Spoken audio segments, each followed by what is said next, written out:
Finally கொம்பானை சாய்ச்சிட்டாங்க மக்களே, கொம்பானை சாய்ச்சிட்டாங்க. அதாவது என்ன நடந்ததுன்னு பார்க்குறதுக்கு முன்னாடி நம்ம சேனலை சப்ஸ்கிரைப் பண்ணிக்கோங்க, கொஞ்சம் சப்போர்ட் பண்ணுங்கள் ஃப்ரெண்ட்ஸ். அதாவது Andrew Russell west Indies was Australia நடக்க செகண்ட் T20யில் ரிட்டையர் ஆகுவதாக நமக்கெல்லாம் தெரிவிச்சிருந்தார். அதே மாதிரி தான் இன்றைக்கி செகண்ட் T20யில் தனது ரிட்டையர்மெண்ட்டை அனௌன்ஸ் பண்ணிட்டார். ஸோ இதன் மூலிமா அவருக்கு சென்ட் ஆஃப் பண்ணுற விதத்தில் அந்த நாட்டில் இருக்க பிரைம் மினிஸ்டர் செம்மையாக சென்ட் ஆஃப் பண்ணியிருக்கிறாங்க. வேறு மாதிரி இருந்திருக்கு, தரமான செய்கை அந்த மாதிரி தான் இருக்குது. ஏன்னா ஆண்ட்ரூ ரசல் 2016 வேர்ல்டு கப் படிக்கும்போது அதில் தனதோட முக்கிய பங்கு வகிச்சிருந்தார். இந்தியா மண்ணில் தோக்கடிச்சதுக்கு காரணமே நம்ம ஆண்ட்ரூ ரசல் தான். அதை யாராலையும் மறக்க முடியாது. ஏன்னா அது ஒரு தரமான செய்கை. இவர்கிட்ட ஒரு இன்டர்வியூவில் கேட்டாங்க, உங்களுக்கு உங்கள் பெஸ்ட்டு கெரியர்னு ஒன்று இருக்கும், அது என்னன்னு கேட்டால், நான் 2016 T20 வேர்ல்டு கப்பில் செமிஃபைனலில் இந்தியா மண்ணிலேயே தோற்கடிச்சது என்னோடய வாழ்க்கையிலேயே பெரிய சம்பவமாக நான் நினைக்கிறேன். என்னோடய கெரியர்லேயே one of the best ever அந்த மாதிரி தான் சொல்லியிருக்காரு. ஏன்னா அது இந்திய மண்ணிலேயே இந்தியாவை போட்டது வேறு மாதிரி சம்பவம். இந்த மாதிரியெல்லாம் பண்ண சம்பவம் தலைவன் இன்றைக்கி செகண்ட் T20லையும் போட்டு பொழந்து எடுத்துக்கிறான். ஆஸ்திரேலியாவுக்கு பாதி பயத்தை காமிச்சிட்டு போயிட்டான். அந்த மாதிரி தான் சம்பவம் பண்ணிக்கிறான். கிட்டத்தட்ட 5 6 அடிச்சிருக்கிறாப்புல. 15 பாலுக்கு 36 ரன்களை அடித்து ஆஸ்திரேலியாவை கண்ணில் விரலை விட்டு ஆட்டிருக்கிறாப்புல நம்ம ஆண்ட்ரூ ரசல்.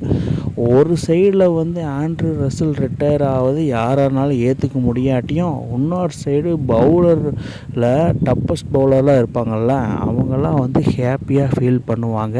ஏன்னா அப்பாடா கொம்பன் போயிட்டான்டா, இதுக்கு மேலே நம்மளுக்கு ஒன்றும் பிரச்சனை இருக்காது அப்படிங்கிற மாதிரி தான் இருக்கும். ஏன்னா ஆப்பனண்ட்டுக்கு பயத்தை காமிக்கிறதுனா ஆண்ட்ரூ ரசலுக்கு வேறு மாதிரி சம்பவம் பண்ணுவார். அவரோட கை வந்த கலைன்னு சொல்லலாம். ஏன்னா ஆண்ட்ரூ ரசல் விக்கெட்டை எப்படா எடுப்போம் அப்படிங்கிற மாதிரி தான் பவுலர்ஸ் எல்லாம் இருப்பாங்க. ஆப்னன்ட் டீமில் இவர் எப்படா வருவார், இவரை எப்படா விக்கெட் எடுக்கலாம், எப்போ முடியும் அப்படிங்கிற மாதிரி தான் இருக்கும். ஒன் மேன் ஆர்மியாக தனியால் நின்று போட்டு பொழந்து எடுத்துகிட்டு இருப்பார். அது நம்ம எல்லாத்துக்கே தெரியும். கேப்டன் ஆகட்டும், ஒரு பவுலர் ஆகட்டும், ஒரு பிளேயர் ஆகட்டும், எப்போவுமே ஆண்ட்ரூ ரசலை எப்போ எடுக்கலாம் அப்படிங்கிற மாதிரி தான் ஒரு பிளான் செட் பண்ணுவாங்க. அதாவது வெஸ்ட் இண்டீஸ் டீமில் ஒரு பிளேயருக்கு எல்லாமே செட் பண்ணாலும் ஆண்ட்ரூ ரசலுக்கு மட்டும் தனி ஒரு பிளான் வச்சுட்டு தான் ஆப்னண்ட்டு போகணும். இல்லைன்னா போட்டு பொழந்து எடுத்துருவாப்புல.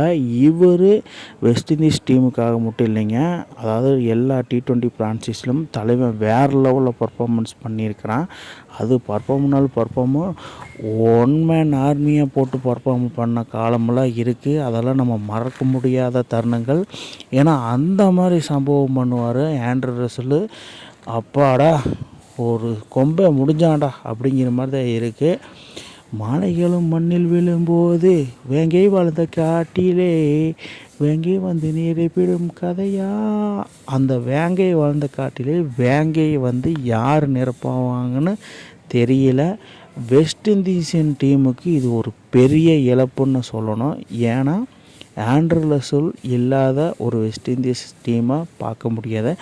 Already Chris Gayle, Pollard, Dwayne Bravo யாருமே இல்லை. இப்போ ரசல் இல்லாதனால வெஸ்ட் இண்டீஸ்க்கு பெரிய ஒரு அடியாக இருக்கும். ஆண்ட்ரூ ரசல் ரிட்டையர் ஆனதை நீங்கள் எப்படி பார்க்குறீங்கன்னு கீழே கமெண்ட் பாக்ஸில் கமெண்ட் பண்ணுங்கள் மக்களே.